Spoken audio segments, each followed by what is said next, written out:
Topik kita selanjutnya adalah unipersonalitas Kristus atau unipersonality of Christ.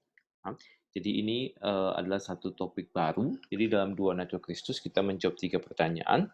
Di dalam topik unipersonalitas Kristus kita mencoba untuk menggali atau menjawab atau memberikan satu pendalaman tentang apa artinya hypostatic union, ya, yaitu dua natur Kristus yang kemudian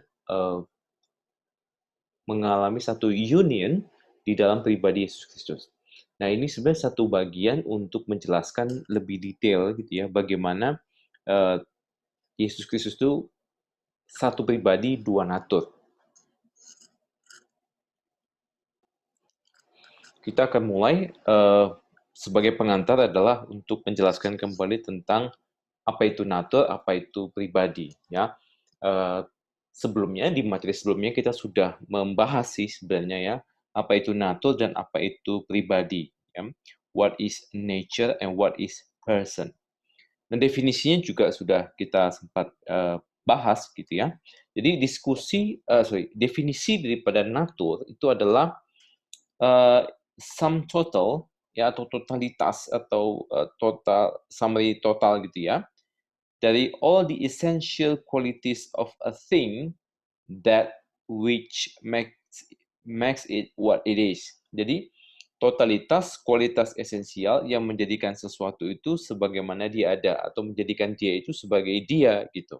Atau kita bisa mengatakan ini sebuah kumpulan dari kualitas-kualitas yang sangat esensial yang membuat sesuatu itu adalah sesuatu itu, yang membuat manusia itu menjadi manusia, yang membuat Allah itu menjadi Allah, yang membuat sesuatu itu adalah pohon, yang membuat sesuatu itu adalah hewan apa, yang membuat sesuatu itu adalah meja itu apa, gitu. Jadi natur itu adalah totalitasnya ini, totalitas kualitas esensial yang menjadikan sesuatu sebagaimana dia ada.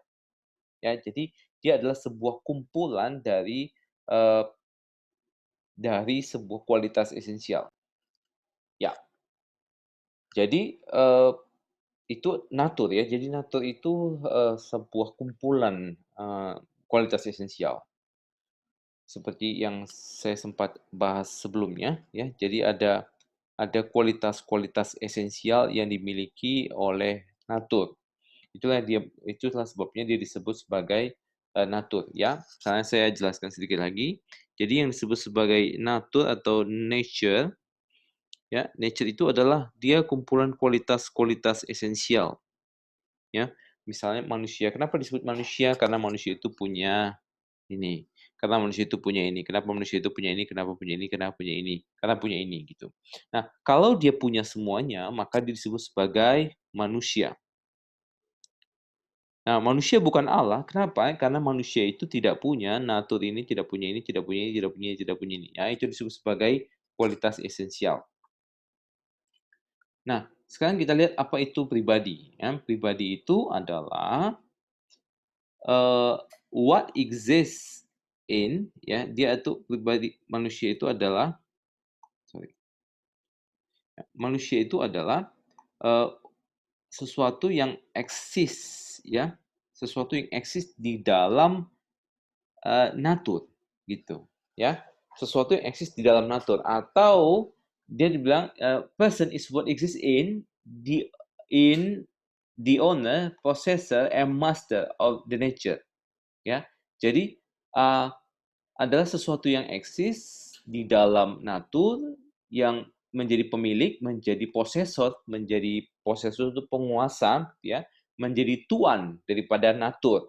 Nah, person ini adalah subjek yang hidup, yang berpikir, yang berkehendak dan bertindak melalui natur. Ya, dengan seluruh uh, kualitas yang dimiliki oleh natur itu. Ya, yang olehnya itu natur menjadi dia self existent dan kemudian bukanlah menjadi sebuah uh, entitas yang lain yang bersifat accident. Jadi uh, natur adalah satu kualitas esensial yang kemudian dimiliki oleh pribadi, begitu ya. Jadi kalau misalkan kita gambarkan gitu. Eee, jadi ini adalah natur. Jadi natur itu misalnya itu kita punya kualitas-kualitas yang esensial. Nah, person itu adalah owner-nya yang kemudian menggunakan semuanya ini. Jadi yang namanya, person, jadi kalau kita gambarkan lagi, person itu adanya dia pemilik, dia ada di dalam natur dan kemudian dia akan menggunakan semua fungsi yang ada di dalam natur. Jadi kalau misalnya kita memiliki satu natur, natur itu adalah misalnya, maha kuasa, ya kita jadi maha kuasa, ya. Kalau kita misalnya terbatas, ya berarti si person ini terbatas. Jadi person ini adalah pengguna daripada natur. Dia akan bergantung kepada kualitas-kualitas esensial yang dimiliki oleh natur tersebut, gitu. Jadi naturnya demikian, maka demikianlah kapasitas dari person itu. Jadi, si pribadi itu dibatasi oleh naturnya. Jadi kalau naturnya itu berdosa, maka yang dilakukan oleh pribadi itu juga adalah berdosa. Dia tidak bisa melakukan sesuatu di luar kapasitas naturnya, ya. Pribadi ini sangat bergantung kepada naturnya. Kurang lebih begitu untuk, memperjelas lebih dalam lagi. Nah, di sini juga kita akan membahas tentang person, ya. Person yang namanya pribadi itu tidak esensial, tidak secara esensial itu integral dengan natur, seperti yang saya jelaskan sebelumnya, ya. Jadi yang kita sebut sebagai a person, ya, yang kita sebut sebagai pribadi, jadi yang disebut sebagai a person atau seorang individu itu adalah pribadinya, person, ditambah naturnya, gitu. Jadi person ditambah natur, ya. Jadi kalau waktu kita bahas itu, Yesus Kristus itu dia mengambil natur manusia tapi bukan pribadinya. Nah, jadi kalau kita sebut manusia seorang individu, istilah individu itu terdiri dari person plus nature-nya. Nah, si nature ini bergantung kepada natur atau kapasitas yang dimiliki oleh natur. Kalau kita tinggal atau hidup di dalam misalkan, natur kita adalah gajah gitu ya, maka semua kapasitas atau kualitas esensial yang dimiliki oleh gajah, nah itulah yang menjadi kekuatan yang kita miliki di dalam, menjalankan hidup ini, gitu. Nah, kalau kita tinggal di dalam tubuh manusia yang adalah image of God, maka semua kualitas esensial daripada image of God itu yang kita hidupi, ya. Kurang lebih demikian. Kalau kita aplikasikan ke dalam, Yesus Kristus, ya, Yesus Kristus adalah pribadi kedua Allah Tritunggal, the second person of the Trinity, the Son of God, gitu ya. Dan dia memiliki dua natur, natur manusia dan natur ilahi, gitu. Nah, jadi di dalam, Yesus sebagai pribadi, maka sesuai dengan konsep yang kita bahas tadi, maka Yesus Kristus itu adalah the owner, ya, owner daripada keduanya, sehingga Yesus Kristus itu adalah pengguna daripada natur ini dan pengguna dari natur ini. Sementara seperti yang kita bahas itu, dua natur ini adalah dua natur yang tidak berhubungan, ya, tidak ada percampuran. Jadi ini putus hubungannya, tapi unionnya itu adalah si pribadi, the second person of the Trinity ini dapat menggunakan natur manusia dan natur ilahinya secara bersamaan, dan dia adalah pengguna atau pemilik atau pribadi yang bergerak di dalam natur ini dan bergerak di dalam natur ini. Di dalam natur ini dia menggunakan seluruh kapasitas atau kualitas esensial yang ada di dalam natur manusianya, dan ketika dia menggunakan natur ilahinya, dia menggunakan semua kualitas-kualitas esensial yang ada di dalam natur ilahi ini. Jadi Yesus Kristus atau pribadi kedua Allah Tritunggal ini adalah satu-satunya pribadi yang menggunakan dua natur. Dan natur utamanya dia adalah Allah, dan kemudian ini dia mengambil natur manusia yang lain, ya, mengambil natur yang lain yaitu natur manusia. Nah, ini bentuk atau implikasi daripada konsep pribadi dan natur yang kita bahas, ya. Jadi, seperti itulah pendekatan atau pemahaman kita mengenai Yesus Kristus yang artinya dia memiliki dua natur. Jadi si pribadi Logos, yaitu anak Allah yang diperanakkan oleh Bapa itu memiliki satu, dia adalah owner, master adalah pemilik daripada dua natur, sehingga dia dapat menggunakan kedua natur itu secara bersamaan, tapi sementara itu kedua natur itu tidak mengalami perubahan dan tidak mengalami percampuran. Jadi seperti yang sudah kita bahas sebelumnya itu, pribadi ini adalah jadi tindakan-tindakan yang dilakukan oleh dua natur ini adalah tindakan-tindakan yang dilakukan oleh satu pribadi, gitu. Jadi, pribadi ini adalah pribadi ilahi, sebab dia adalah pribadi yang diperanakkan oleh Bapa. Jadi dia adalah pribadi Allah Tritunggal, gitu ya. Jadi, dia menggunakan atau memiliki kedua natur ini dan semua action yang dilakukan oleh, tubuh ini atau natur Allah ini adalah tindakan atau action yang dilakukan oleh pribadi Yesus Kristus atau pribadi Logos. Jadi sama seperti kita, apa yang dilakukan oleh tubuh kita atau apa yang dilakukan oleh natur kita, itu merupakan sebuah tindakan dari pribadi. Karena pribadi itu adalah si pemilik yang menggunakan semua kapasitas, yang berpikir, yang menggunakan atau yang, menggunakan seluruh natur itu dan melaluinya dia itu, melakukan sebuah action-nya, ya. Nah, di sisi yang lain pribadi, menggunakannya tetapi pribadi dibatasi. Kalau misalnya naturnya itu hanya memiliki beberapa kualitas esensial, maka dia hanya bisa melakukan itu. Kalau, natur itu memiliki kapasitas yang lain, maka dia dapat melakukan kapasitas yang lain tersebut, ya. Jadi kurang lebih begitu untuk kita memahaminya lebih lanjut. Nah, Yesus Kristus ini, ingat sekali lagi, dia adalah satu pribadi, dan pribadinya adalah pribadi Logos. Maka kita sebut dia sebagai Allah, ya. Nah, ini ada beberapa catatan atau, satu, apa namanya ya, catatan-catatan dari Alkitab untuk menjelaskan kepada kita mengenai, bukti-bukti bahwa Alkitab itu juga melihat Yesus Kristus itu bukan sebagai 2 tetapi sebagai satu. Ya, jadi kalau misalnya, kita tidak akan pernah menemukan di dalam Alkitab ada tulisan mengenai Yesus mengatakan bahwa dirinya adalah kami atau di dalam Yesus itu ada 2 pribadi yang ngobrol ya. Jadi tidak ada, eee, I and thou itu saya dan you, as I and you atau saya dan kamu. Yesus itu nggak pernah ngomong misalnya natur manusianya ngomong ke natur, ilahinya gitu ya. Kamu dan aku gitu dan sebagainya ya. Dan juga Yesus tidak pernah menggunakan dirinya dalam bentuk plural atau dia mengatakan bahwa kami gitu ya, kami adalah anak Allah, nggak pernah ya. Yesus telah menggunakan bentuk tunggal, I, ya. Jadi bentuknya menunjukkan bahwa Alkitab itu tidak pernah memberikan bukti bahwa dia itu memiliki dual personality. Kemudian justru sebaliknya, kedua natur Yesus Kristus itu selalu direpresentasikan oleh, Alkitab itu sebagai, pemilik atau united in one person gitu. Jadi ketika Yesus, dijelaskan natur manusianya tidak pernah disebutkan itu natur manusianya gitu. Ketika dijelaskan bahwa dia natur ilahiyah nggak pernah dijelaskan, "Oh itu natur ilahinya," enggak. Selalu disebutkan itu united in Christ, ya united in one person. Jadi disebut sebagai Yesus Kristus. Jadi tidak pernah atau tidak perlu dipilah-pilah, "Oh itu natur manusianya, natur, ilahinya." Tidak dikatakan bahwa, "Oh, Yesus itu melakukan mujizat dengan kuasa ilahinya." Enggak. Tetapi selalu dikatakan Yesus Kristus. Cukup menunjukkan bahwa kedua natur ini, eee, menyatu di dalam pribadi Yesus Kristus. Nah, kemudian ini contoh, lebih lanjut ya. Satu pribadi logos itu disebutkan untuk kedua natur yang ia miliki, seperti yang saya sebutkan tadi. Jadi Yesus disebutkan ya, Yesus itu ditunjuk dengan, eee, gelar-gelar ilahi. Jadi tidak perlu disebutkan, itu ilahinya, tapi selalu disebutkan Yesus Kristusnya.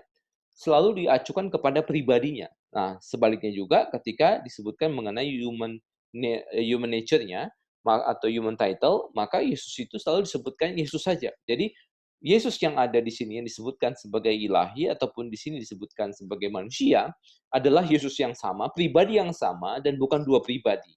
Nah, itu sebabnya kita ingin menjelaskan lebih lengkap tentang unipersonality of Christ ya, untuk menunjukkan bahwa Yesus itu betul-betul dan ada efeknya. Ada satu efek yang cukup besar, eee, bagaimana kedua natur ini menjadi natur daripada satu pribadi Yesus Kristus, ya. Poin daripada universality of Christ itu, memberikan sebuah, implikasi begitu ya, bahwa terjadinya union. Nah, makanya di dalam poin ini kita mempelajari the effect of the union, efek daripada, persatuan di dalam person gitu ya, eee, the person of Christ.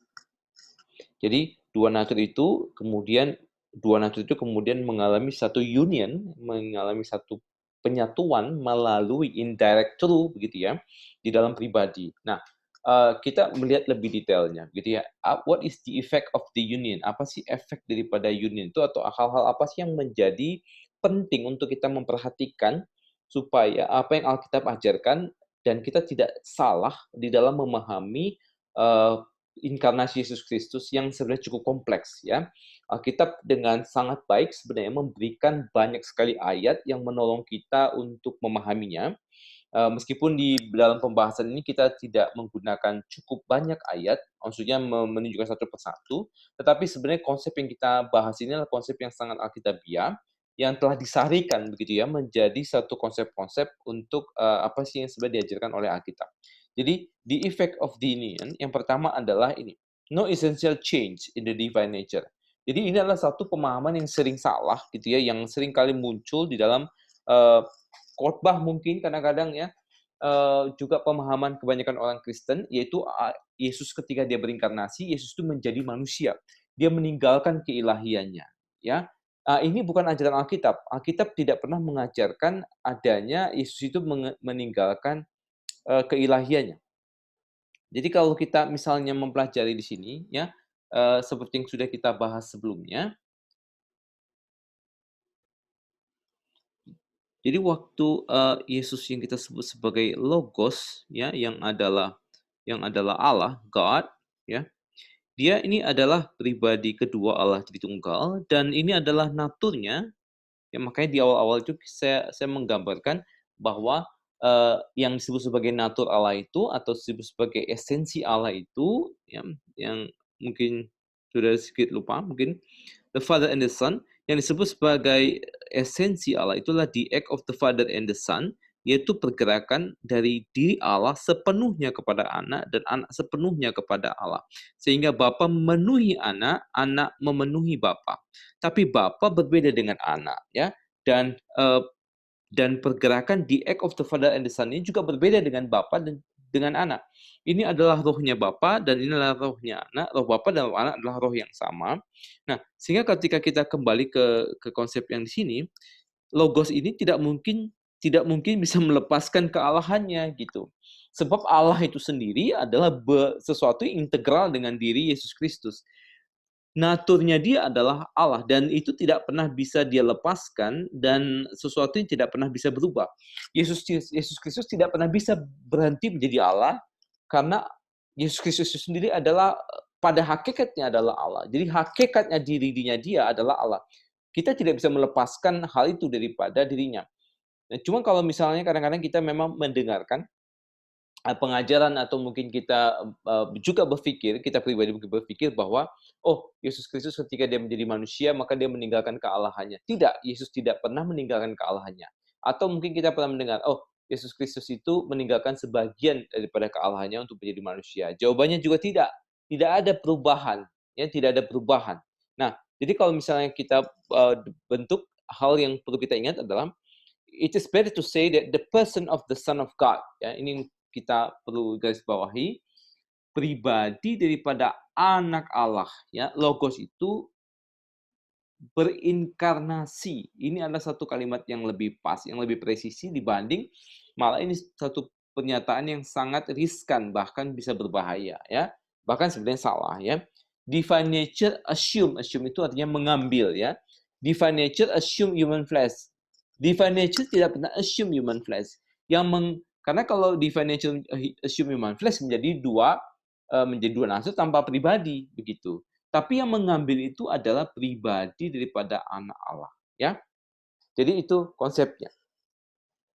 Nah, saya ingin kalian mendiskusikan ini yang nanti akan ada di dalam, bagian apa namanya, di bagian, pertanyaan, jadi kan perlu mendiskusikan pertanyaan ini. Ini adalah satu pernyataan dari Celsus, ya, di masa gereja mula-mula. Celsus ini menantang iman Kristen dan tidak setuju dengan posisi iman Kristen. Nah, kalian bisa baca dan nanti kalian boleh diskusikan kira-kira apa respon kalian ya. Dia mengatakan gini, God my friend, dia waktu itu bicara begitu ya.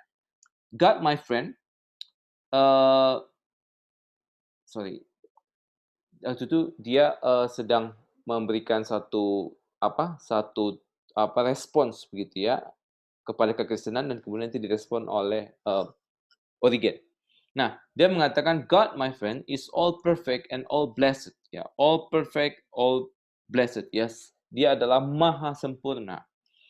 If he leaves his present state, kalau dia meninggalkan posisinya dia yang sekarang, yaitu maha sempurna, dan kemudian turun menjadi manusia, tinggal di tengah-tengah manusia, he must pass from blessedness to unblessedness. Jadi kalau dia melakukan hal itu menjadi manusia, maka Allah itu akan meninggalkan satu naturnya ya, blessedness itu sesuatu dengan kepenuhan kemuliaannya dia menjadi tidak mulia, atau dan juga dari kemuliaan kesempurnaan menuju ketidaksempurnaan karena manusia tidak sempurna, from good to bad gitu ya.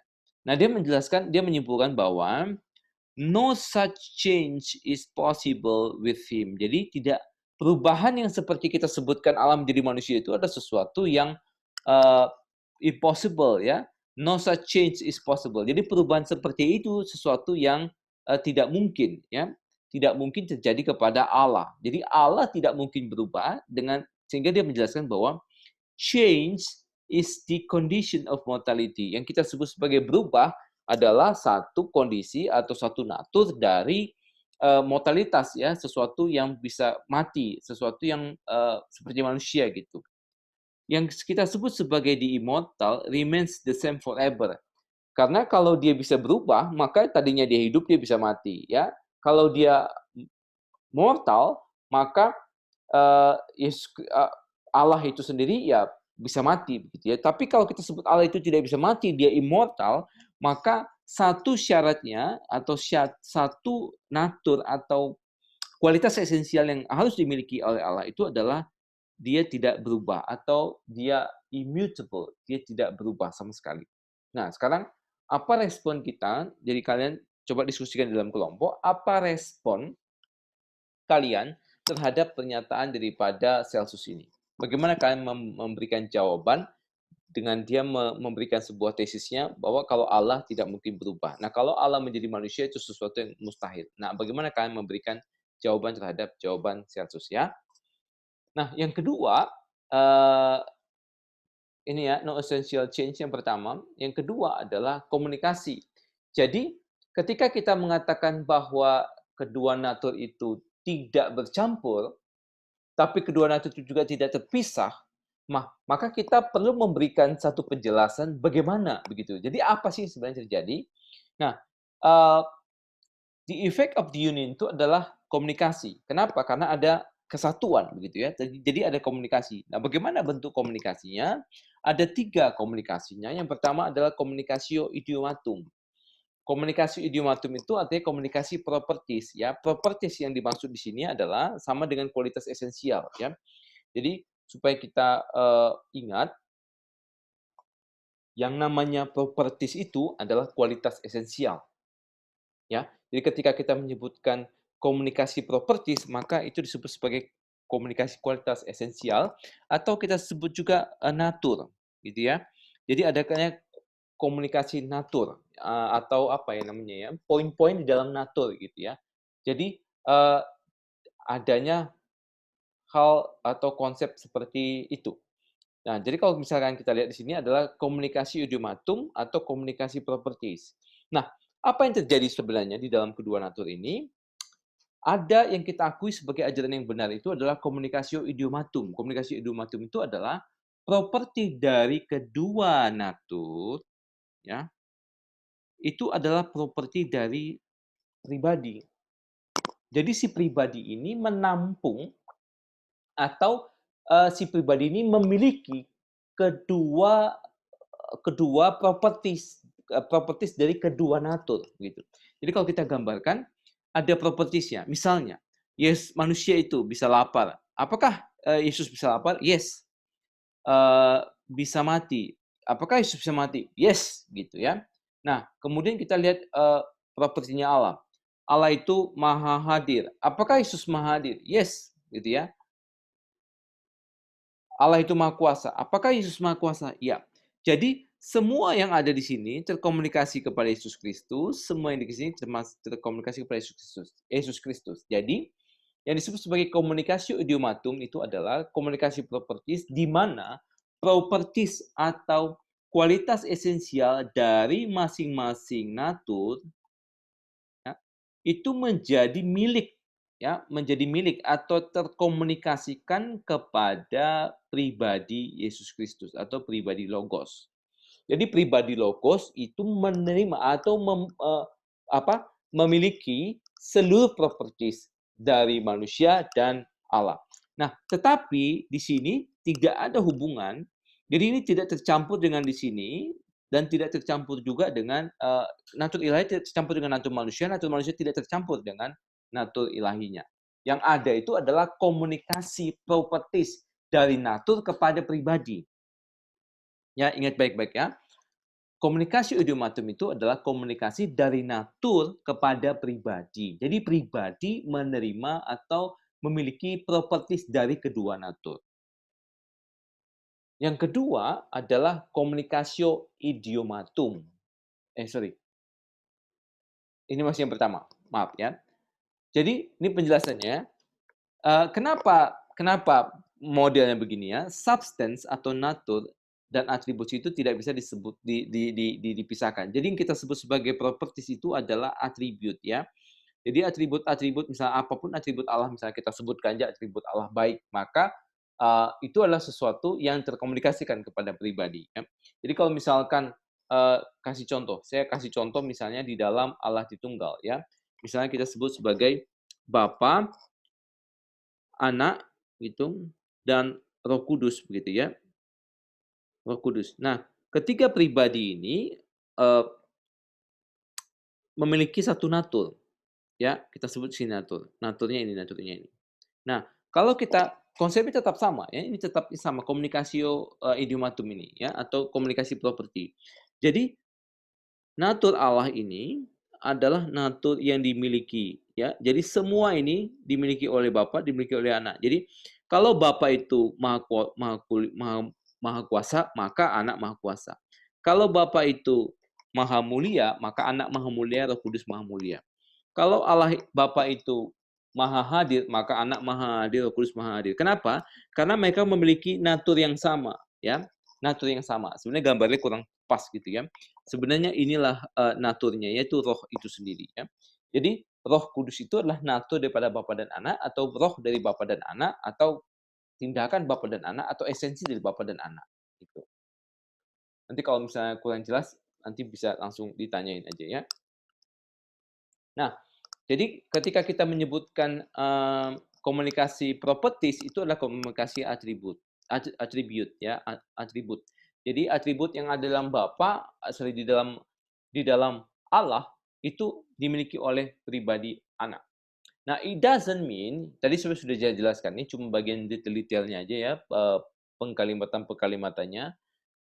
Kita sebut komunikasi, it doesn't mean there is a communication from the divine nature to human nature and also from the human nature to the divine. Jadi ini adalah sesuatu yang perlu kita ingat baik-baik bahwa tidak ada komunikasi ya, tidak ada komunikasi antar natur. Yang ada itu adalah komunikasi dari natur kepada pribadi. Yang ketiga, communication between the two nature implies fusion ya. Jadi ini juga suatu konsep yang perlu kita ingat baik-baik ya. Karena ini sebenarnya bukan ajaran ini, sebenarnya implikasi dari konsep yang kedua ini ya. Komunikasi poin yang B. Jadi kalau terjadi komunikasi antara natur, maka komunikasi between the two natures ya, komunikasi dalam dua natur akan mengimplikasikan adanya percampuran ya, fusion dari natur ilahi dan natur manusia di dalam Kristus. Nah, Kalau begitu, maka sebenarnya natur manusianya itu juga hilang, natur ilahinya juga hilang sih, gitu ya. Jadi by a communication of divine attributes to the human nature, that nature as such ceases to exist. Jadi berhenti menjadi eksis. Jadi kalau misalnya terjadi percampuran, ya maka kalau ada percampuran antara natur ilahi sama natur manusia, maka sebenarnya natur ilahi itu hilang karena udah nggak ada lagi natur ilahi. Maka natur manusia itu juga hilang karena nggak ada lagi natur manusia, yang ada natur campuran, ya. Jadi komunikasi ini tidak menjelaskan adanya hal ini, ya, tidak ada komunikasi. Sehingga kalau misalkan kita mau menjelaskan lebih jelas bahwa komunikasi itu adalah komunikasi natur. Komunikasi itu adalah komunikasi atribut yang terjadi dari natur kepada pribadi, baik dari natur ilahi maupun dari natur manusia kepada pribadi logos. Tetapi tidak ada komunikasi antar natur, karena kalau ada komunikasi antar natur, maka yang terjadi adalah percampuran antara natur ilahi dan natur manusia, dan natur yang baru itu, percampuran itu bukan natur manusia dan bukan natur ilahi. Ya, dan Yesus menggunakan natur yang sebenarnya nggak jelas jadinya kalau demikian. Yang kedua adalah komunikasi apostolismatum ya, atau opera komunikasi operationum. Nah, ini sebenarnya adalah satu komunikasi ya dari yang saya sudah jelaskan sebenarnya, bahwa tindakan itu adalah tindakan dilakukan oleh Kristus adalah tindakan dari divine human character gitu. Jadi tindakan yang Yesus lakukan di dalam karya ketika di bumi adalah tindakan yang dilakukan oleh pribadinya secara bersamaan, ya. Nah, saya akan jelaskan di dalam gambar.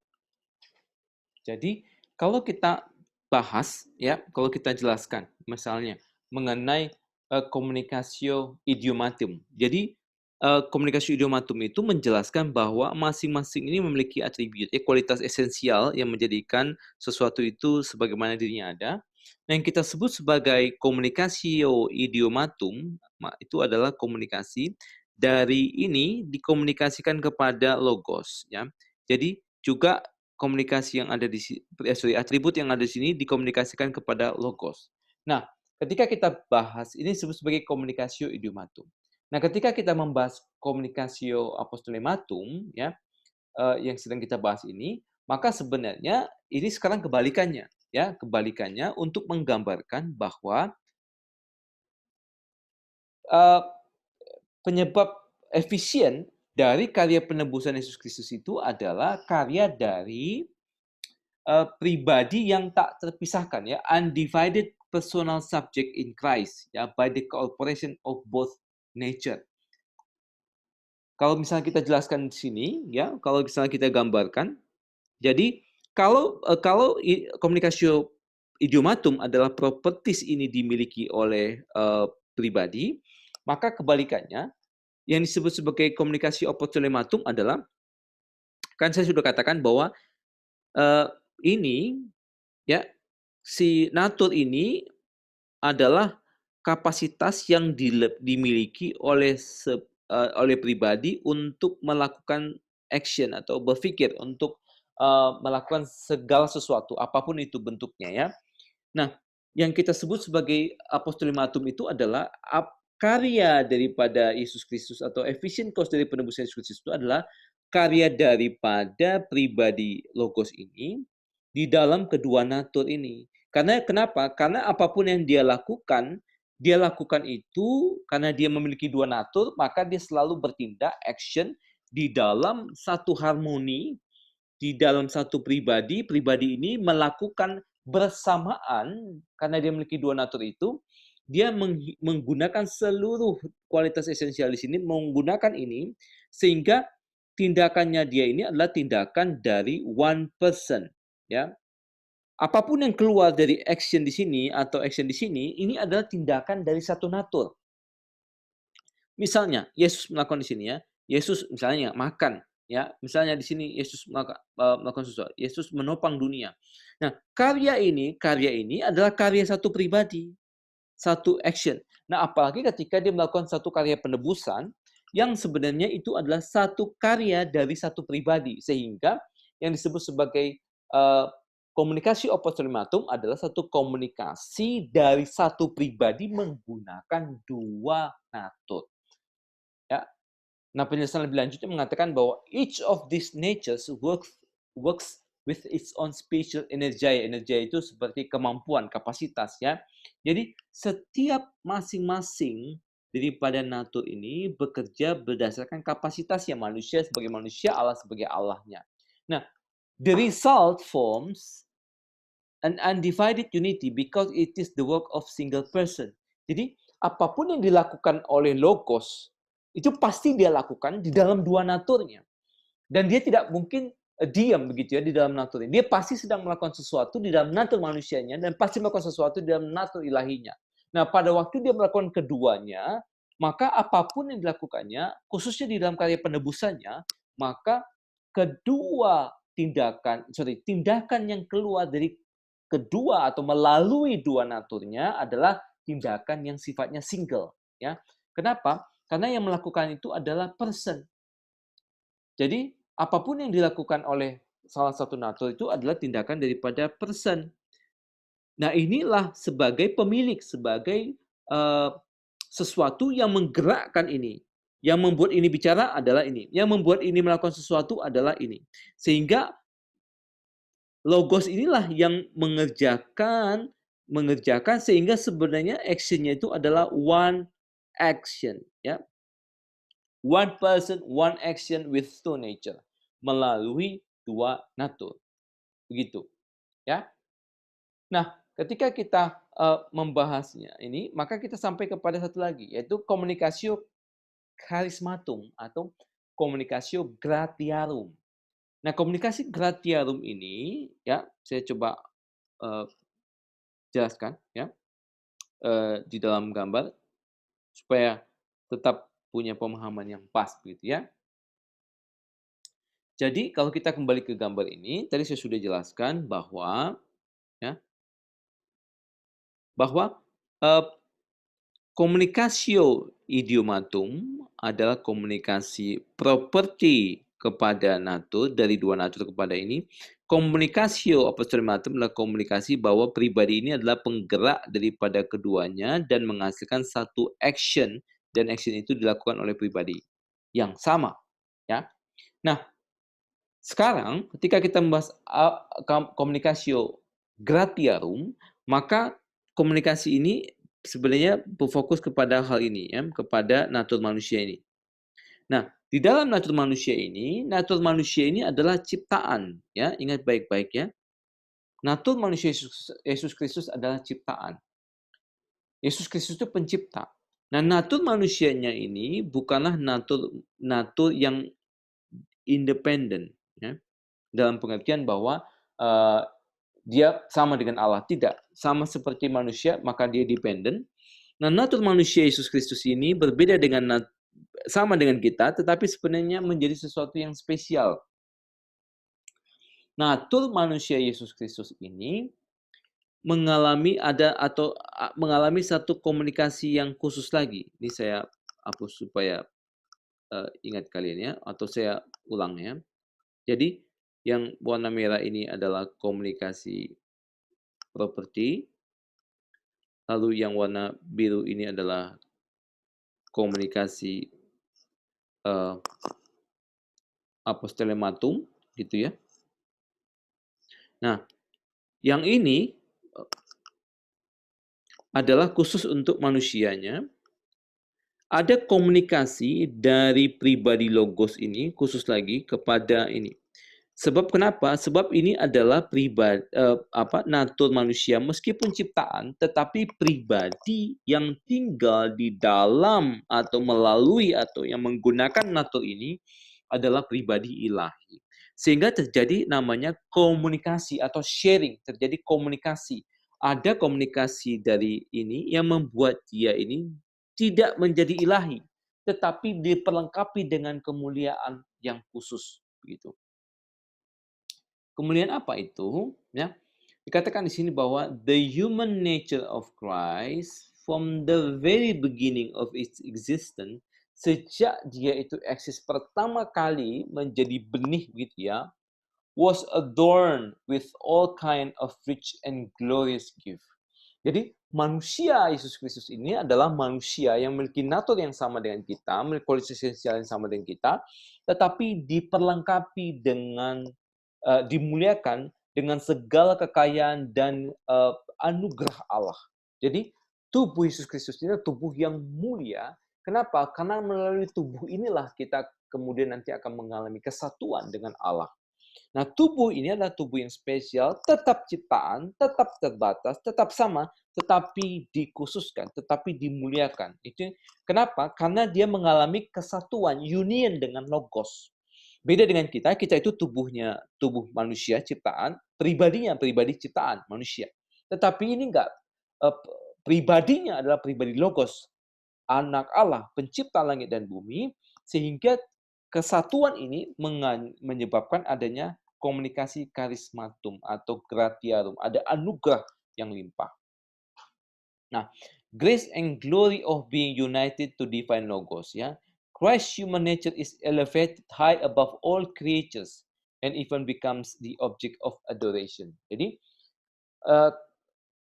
natur daripada Yesus Kristus itu karena dia menjadi satu atau mengalami kesatuan dengan pribadi Logos, maka dia menjadi satu natur yang khusus, yang ditinggikan melampaui segala ciptaan, dan kemudian bahkan menjadi satu objek penyembahan. Ya. Nah, the human nature of Christ was exalted high above all intelligent creatures. Jadi kalau misalnya di semua ciptaan yang tertinggi itu adalah intelligent creatures, maka Yesus itu juga melampaui dari semua intelligent creatures. Yesus itu bahkan lebih lagi, dia adalah the highest, ya, exalted above all intelligent creatures. Nah, efek yang ketiga, ya, Yesus Kristus, yaitu the God-man itu menjadi objek daripada doa dan penyembahan kita. Ya, jadi Yesus Kristus itu dia adalah Allah, tapi dia punya natur manusia, tapi dia adalah Allah. Pribadi yang menggerakkan natur manusia itu adalah ilahi. Jadi karya daripada Yesus Kristus di dalam natur manusia itu adalah karya ilahi. Itu. Kenapa? Karena pribadi yang menggerakkan, yang menggunakan natur manusia itu adalah pribadi ilahi.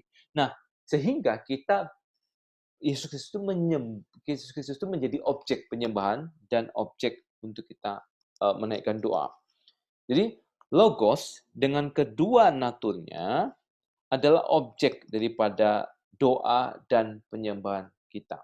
Ya, Yesus Kristus itu dengan kedua naturnya. Jadi baik natur ilahi maupun natur manusianya adalah natur yang digerakkan oleh pribadi Logos, yaitu pribadi ilahi, anak Allah, pribadi kedua Allah, jadi tunggal.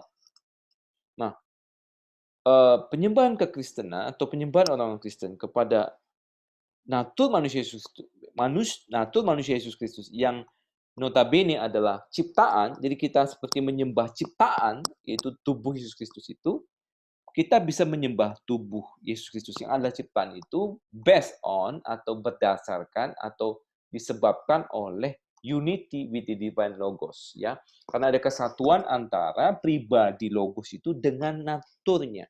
Seperti yang saya jelaskan tadi, apapun yang dilakukan oleh tubuh manusia itu adalah action daripada pribadi ilahi, yaitu logos, ya. Sehingga kita tetap menyembah Yesus Kristus, baik itu natur ilahinya maupun itu adalah natur manusiawinya.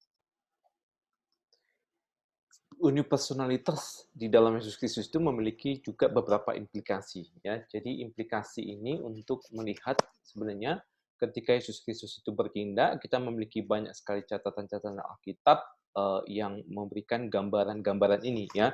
Jadi ini untuk memberikan kita lagi satu detail atau tonggak atau tiang untuk menjaga pemikiran kita dari hal-hal atau ajaran yang salah, ya. Nah, yang pertama itu adalah one nature does something that the other nature doesn't do. Jadi satu natur melakukan sesuatu dan natur yang lain tidak melakukannya, gitu. Jadi jadi kan Yesus memiliki dua natur dan dia sebenarnya bertindak atau bekerja atau melakukan segala sesuatu di dalam dua naturnya. Tapi Dengan demikian, maka kita bisa memahami bahwa satu action itu bisa dilakukan oleh satu natur, tetapi tidak dilakukan oleh natur yang lain, gitu ya. Nah, sebagai penjelasannya gini ya, "It is true Jesus human nature ascended to heaven and it is no longer in the world." Jadi, adalah benar seperti yang Alkitab katakan, bahwa natur manusia Yesus itu naik ke surga. Jadi waktu Yesus mengatakan bahwa dia akan naik ke surga dan dia meninggalkan murid-muridnya dan dia naik ke surga, itu Yesus mengatakan bahwa dia benar dengan, maksudnya, nah betul betul adalah natur manusianya itu naik ke surga dan tidak lagi ada di bumi ini, ya, seperti dalam catatan Alkitab ini. Tetapi dia juga bisa mengatakan bahwa dia menyertai gitu. Jadi dia tidak ada di bumi, tetapi dia bisa mengatakan, "Aku akan menyertai engkau sampai kepada kesudahan zaman." Jadi Yesus pergi, tapi dia bisa menyertai gitu. Jadi kita bisa mengatakan bahwa tubuh manusia Yesus Kristus naik ke surga, betul, dan itu adalah tubuh manusia Yesus Kristus yang naik ke surga, tetapi dia juga adalah memiliki natur ilahi yang juga hadir di segala tempat gitu. Sehingga dia bisa mengatakan di mana 2, 3 orang berkumpul di dalam namaku, di situ aku hadir di tengah-tengah mereka. Nah, padahal dia sudah ada di surga. Oh, berarti bisakah kita mengatakan, "Loh, Yesus kan ada di surga, kenapa dia bisa hadir di tengah-tengah kita ketika kita berkumpul?" Gitu. Jawabannya karena Yesus tidak hadir dengan, natur manusiawinya, tapi dia hadir dengan natur ilahinya, ya. Sehingga dimanapun 2 3 orang berkumpul, dia hadir di tengah-tengah mereka. Yang kedua, dia bisa mengatakan meskipun dia sedang naik ke surga, dia bisa mengatakan, "I am with you always." Betul-betul dia naik ke surga, tapi betul-betul juga dia, menyertai sampai kepada kesudahan zaman, ya. Nah, juga dia mengatakan gini, "If a man loves me, he will keep my word, and my Father will love him, and we will come to him and make our home with him." Ya. Jadi, jelas dari ayat-ayat ini kita melihat bahwa kita bisa membedakan di mana ada tindakan yang dilakukan oleh satu natur dan tidak dilakukan oleh natur yang lain, gitu. Jadi, ada one nature does and other nature doesn't do, gitu. Jadi, eee, Yesus naik ke surga, tapi natur ilahinya tidak bisa disebut naik ke surga karena natur ilahinya itu memenuhi segala tempat. Natur ilahinya naik ke surga dan dia bisa dengan waktu yang sama bisa mengatakan bahwa aku ada bersama-sama dengan kamu, tapi pada yang saat yang sama aku tidak bersama-sama dengan kamu.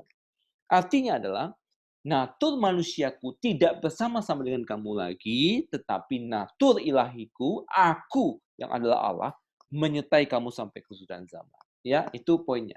Nah, one nature does something that the other nature doesn't do. Nah, sama dengan hal ini ya. When Jesus was asleep in the boat, waktu Yesus ketiduran di kapal, waktu dia tidur begitu ya, he was also continually carrying along all things by his word of power di dalam uh, Ibrani 1 ayat yang ketiga ya. Di dalam Ibrani 1 ayat yang ketiga ini uh, ya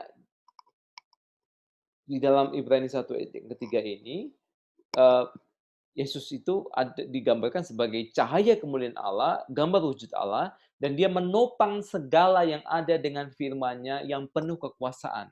Jadi, natur manusianya ketiduran, natur ilahinya menopang alam semesta, gitu. Jadi, ini adalah satu natur melakukan sesuatu, tapi natur yang lain tidak melakukannya, gitu. Jadi, pada waktu yang sama Yesus ketiduran, pada waktu yang sama Yesus menopang alam semesta. Ya, jadi ini sesuatu yang kita bisa lihat ya. Jadi, satu pribadi melakukan satu, jadi gini, karena dia memiliki 2 pribadi, maka dia punya output, punya 2 bentuk output, 2 bentuk action gitu ya. Dan keduanya dilakukan oleh satu pribadi, tapi keduanya itu adalah 2 hal yang berbeda, 2 hal yang dilakukan oleh 2 natur. Satu tidur, yang satunya menopang alam semesta. Tetapi keduanya dilakukan oleh satu pribadi. Jadi satu pribadi ini bisa menghasilkan 2 bentuk action melalui 2 naturnya. Ya. Nah, jadi with respect to his human nature, Jadi kalau kita bandingkan misalnya tentang, apa namanya, eee, pencobaan, berhubungan dengan natur manusianya, Yesus dicobai ya. Jesus certainly was tempted in every way, yet without sin. Jadi Yesus itu pernah dicobai nggak? Ya, Yesus dicobai. Tetapi kalau kita baca di ayat yang lain, Yakobus 1:13, with respect to his divine nature, ya, berhubungan dengan natur ilahinya, he was not tempted. Dia tidak bisa dicobai sebab Alkitab mengatakan Allah tidak bisa dicobai oleh yang jahat. Nah, makanya kita lihat di sini ya, di dalam natur manusianya dia dicobai oleh iblis, tetapi di sini sebagai Allah dia tidak bisa dicobai oleh iblis ya. Jadi kalau kita lihat di sini, kita kelihatan di sini bahwa ada dua hal yang berbeda. Yesus dicobai, yes. Apakah Yesus bisa dicobai? Yes, yang bisa dicobai adalah natur manusianya. Apakah natur yang bisa dicobai? Tidak bisa. Sebab Alkitab menjelaskan bahwa Allah tidak bisa dicobai oleh si jahat. Gitu, kurang lebih ya. Jadi, kalau misalnya saya coba gambarkan begitu ya, eee, gambarnya ya kurang lebih sama-sama lagi begitu ya, bentuknya seperti ini lagi. Jadi Logos ini memiliki, 2 natur, God and man gitu ya, maka dia selalu melakukan sesuatu, action-nya itu karena dia adalah pribadi pemilik daripada ini, maka dia selalu bergerak begini ya. Nah, ini adalah satu action dengan menggunakan kualitas esensial di sini dan ini adalah action yang keluar output-nya yang menggunakan kualitas esensial di sini. Makanya di sini Yesus itu bisa tidur, sementara di sini sekaligus melakukan sesuatu yang bertolak belakang ya, menopang alam semesta. Jadi kalau, tidur itu ya tidak mungkin gitu ya, kita juga kehilangan kesadaran. Nah, ini adalah output. Jadi ketika kita sebut action tidur, ini dilakukan oleh Logos, tetapi dilakukan melalui natur manusianya. Nah, natur manusianya ini melakukan ini, tetapi tidak melakukan ini. Nah, kebalikannya, eee, menopang alam semesta adalah satu tindakan Logos yang dilakukan melalui ini, ya, dilakukan oleh natur manusia ilahinya, tetapi tidak dilakukan oleh natur manusianya, gitu, ya, kurang lebih. Nah, poin yang kedua adalah anything either nature does, the person of Christ does. Nah, ini saya sudah jelaskan. Jadi apapun yang dilakukan oleh salah satu natur, baik itu tidur maupun alam semesta, itu adalah tindakan action yang dilakukan oleh logos. Jadi tidur adalah action daripada logos, ya. Itu adalah tindakan dari satu pribadi. Eh, Makan, Allah tidak pernah makan karena Allah tidak membutuhkan makanan. Makan adalah tindakan dari logos, ya.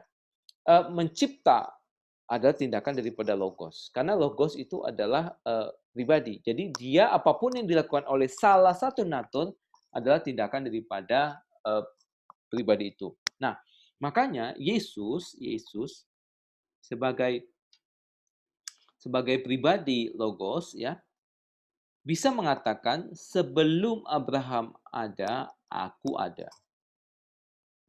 Sebelum Abraham ada, aku ada. Tapi yang ngomong itu kan keluar dari mulut manusianya.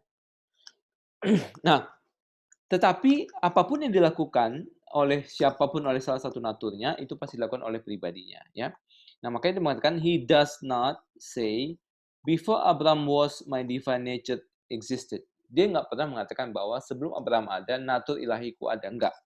Because he is free to talk about if anything done by his divine nature alone or his human nature alone as something that he did. Jadi dia bebas mengatakan apapun yang dilakukan oleh salah satu naturnya, ya. Dia bisa mengatakan aku dilahirkan ke dunia ini. Nah, dia bisa melakukan itu karena itu betul-betul adalah pribadi logos. Jadi kenapa? Karena kan properti daripada kedua natur itu dikomunikasikan kepada pribadi, gitu ya. Nah, therefore, it is correct for Jesus to say, I'm leaving the world, aku meninggalkan dunia ini, tetapi atau aku tidak lagi ada dalam dunia ini, ya ini tadi sudah supaya kita bahas.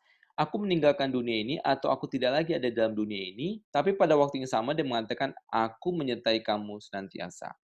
Kenapa? Anything that is done atau apapun yang dilakukan oleh satu natur ataupun yang lain, itu dilakukan oleh the person of Christ. Kenapa? Karena person itu adalah pemilik dari natur. Ingat ya, itu bagian kita yang paling awal. Natur itu, pribadi itu adalah pemilik daripada natur. Apapun yang dilakukan oleh natur itu adalah action yang dilakukan oleh pribadi. Jadi pribadi itu adalah penggerak daripada natur, pengguna daripada natur. Ya.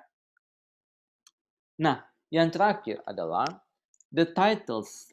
Nah, ini kita bicara tentang titles atau gelar ya, yang dimiliki oleh satu natur bisa digunakan oleh pribadi ya, walaupun action itu dilakukan oleh natur yang lain. Jadi ini pribadi itu bebas ya menggunakan satu title daripada satu natur ya, meskipun itu tidak dilakukan oleh pribadi yang lain. Jadi pribadi yang lain itu tidak melakukannya, tetapi si pribadi natur yang lain tidak melakukannya, tapi pribadi itu bebas menggunakan title daripada salah satu naturnya.